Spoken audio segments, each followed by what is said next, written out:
বন্ধুরা, ভারত অনূর্ধ্ব-19 এবং ইংল্যান্ড অনূর্ধ্ব-19 দলের মধ্যে ওয়ার্ল্ড কাপের ফাইনাল ম্যাচটি ইতিমধ্যে শেষ হয়ে গেছে। আর বন্ধুরা, এই ম্যাচে বৈভব সূর্যবংশী যে বিধ্বংসী ব্যাটিং করেছেন তা সত্যি চোখ ধাঁধানোর মতো। আপনারা এখানে দেখতে পাচ্ছেন, আসলে বন্ধুরা, বৈভব সূর্যবংশী ৮০ বলে ১৭৫ রান করে ইংল্যান্ড দলের অহংকার একেবারে চূর্ণ বিচূর্ণ করে দিয়েছেন। ইংল্যান্ডের খেলোয়াড়রা পর্যন্ত কেঁদে ফেলেছেন। তারা বুঝতেই পারছিল না এই ব্যাটসম্যানকে শেষ পর্যন্ত কিভাবে আউট করা যাবে।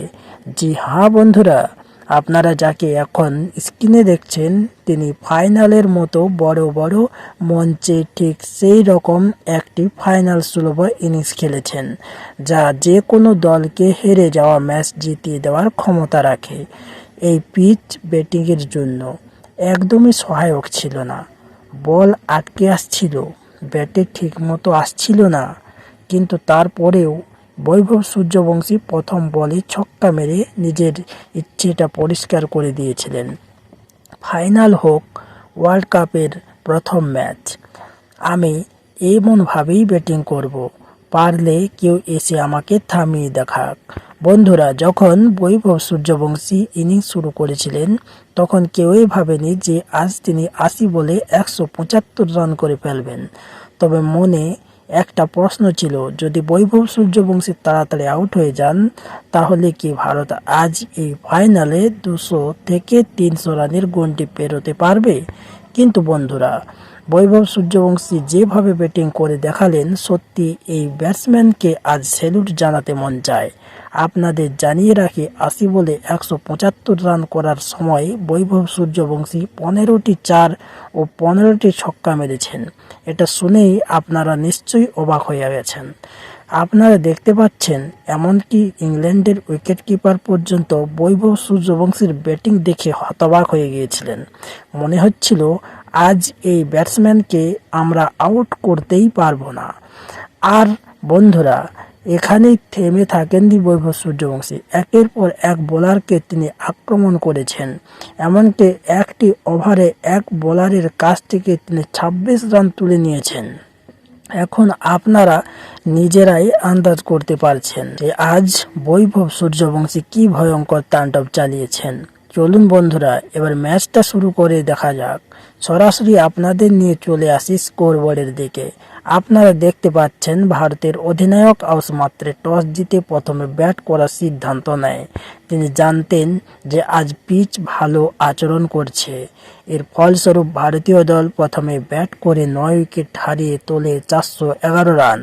তবে বন্ধুরা, লক্ষ্য করার বিষয় হলো, যখন অ্যারন জার্জ এবং বৈভব সূর্যবংশী ইনিংস শুরু করতে নামেন তখন আগের ম্যাচের সেঞ্চুরিয়ান অ্যারন জার্জ মাত্র ৯ রান করে আউট হয়ে যান।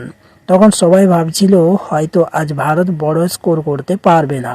কিন্তু অ্যারন জার্জ আউট হওয়ার পর বৈভব সূর্যবংশী পুরো দায়িত্ব নিজের কাঁধে তুলে নেন।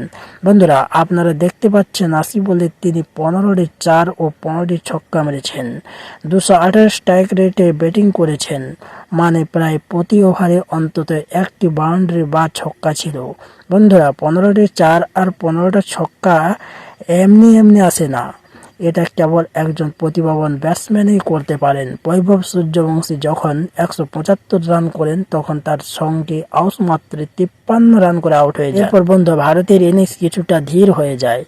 বড় স্কোরের মতো আর কোনো ইনিংস দেখা যায়নি। তবে অভিজ্ঞান কুন্দুর প্রশংসা করতেই হয়। তিনি যাই হোক সেই সময় ৪০ রান করেন, যখন ভারতকে ৪০০ পার করার সবচেয়ে বেশি দরকার ছিল। অভিজ্ঞান কুন্দুর সঙ্গে দারুণভাবে সাপোর্ট দেন কনিষ্ক চৌহান। তিনিও ৩৭ রানের গুরুত্বপূর্ণ ইনিংস খেলেন। এর ফলে ভারতীয় দল ৪১১ রানে পৌঁছতে সক্ষম হয়। বন্ধুরা, বৈভব সূর্যবংশীর এই ব্যাটিংয়ের পর এখন সবাই তার ভক্ত হয়ে গেছেন। সবাই ভাবছেন প্রতিটি দলের কাছেই এমন একজন ব্যাটসম্যান থাকা উচিত। আর বন্ধুরা, ওয়ার্ল্ড কাপের ফাইনালে যদি কেউ এমন ব্যাটিং করে তাহলে পুরো দুনিয়া অবাক হবেই। বৈভব সূর্যবংশী আজ নিজের ব্যাটিং দিয়ে সবার মন জয় করে নিয়েছেন, পাশাপাশি তিনি দেখিয়ে দিয়েছেন এমন ব্যাটসম্যান 10কে একেবারেই জন্ম নেয়। এই ফাইনালে ম্যাচে বৈভব সূর্যবংশী ভারতীয় দলকে কার্যত জয়ের দোরগোড়ায় পৌঁছে দিয়েছেন। তো বন্ধুরা, বৈভব সূর্যবংশীর এই ইনিংসকে আপনারা 10-এর মধ্যে কত নম্বর দিবেন কমেন্ট করে অবশ্যই জানাতে ভুলবেন না। আর ভিডিও ভালো লাগলে অবশ্যই ভিডিওটিতে লাইক করবেন। আর যদি চ্যানেলে প্রথম এসে থাকেন তাহলে চ্যানেলটিকে সাবস্ক্রাইব করতে ভুলবেন না। আবার দেখা হবে নতুন কোনো তথ্য নিয়ে। ততক্ষণ পর্যন্ত জয় হিন্দ, জয় ভারত।